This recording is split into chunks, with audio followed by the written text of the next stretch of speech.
আজ আমরা পূরণ করলাম আমাদের 1 বছরের বিবাহবার্ষিকী। তাই ভাবলাম কেননা এই বছর আমাদের পরিবারের সাথে একটা ছোট্ট সেলিব্রেশন করি এক অন্যমতো জায়গায়।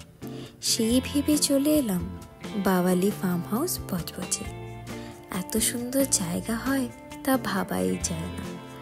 চারিদিকে গাছপালা, নিরিবিলি জায়গা ও সুন্দর গ্রাম্য পরিবেশ দেখে মনে হলো যেন কোনো দূর দেশেই চলে এসেছি। এই পরিবেশ কি আর শহরে পাওয়া যায়? তা তো আর পাওয়া যায় না। মনটা যেন দেখে পুরো ভরেই গেল, আর চোখ থেকে যেন আজও সেই দৃশ্যগুলো আমাদের যাচ্ছেই না।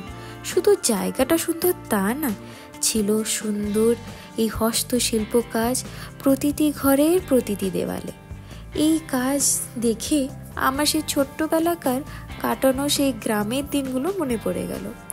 সেই গ্রামের দিনের সেই কথাগুলো আজ তো আর নেই, আজ তো পাবো না।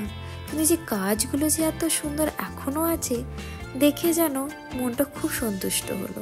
তার সাথে ছিল এই বাঙালিয়ানা খাবার, যা খেয়ে আমরা পেট পুজো করে ফেললাম আমাদের সেই ছোট্ট সেলিব্রেশন। আপনাদের সবার সাথেও শেয়ার করলাম।